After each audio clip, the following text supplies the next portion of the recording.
Welcome to Olga news. మోడీని చంపేస్తా, భారతదేశాన్ని సర్వనాశనం చేస్తా అంటూ బహిరంగంగా లేఖ విడుదల చేశాడు అజహర్ మసూద్. జైషే మహమ్మద్ ఉగ్రవాద సంస్థ చీఫ్ అయిన అజహర్ మసూద్ పగతో రగిలిపోతున్నాడు. ఎందుకంటే ఉగ్రవాద శిబిరాలపై భారత్ సైనిక చర్య చేపట్టింది.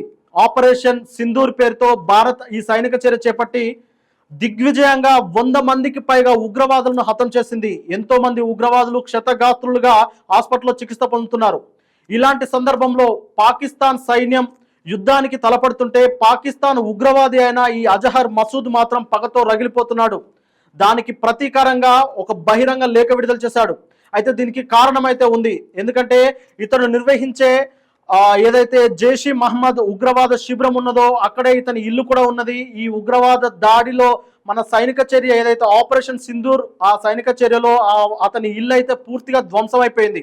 ఆ ఇంట్లో వారి సోదరి, బావ, మేనల్లుడితో సహా మొత్తం 10 మందికి పైగా కుటుంబ సభ్యులు మరణించారు. ఆ సమయంలో ఇతను మాత్రం అందులో లేడు. దానివల్ల ఇతను బతికి బట్టకట్టాడు.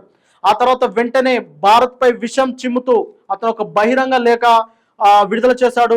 ఖచ్చితంగా భారత్ను అంతం చేస్తా, మోడీని చంపేస్తా అంటూ శపథం పూనాడు.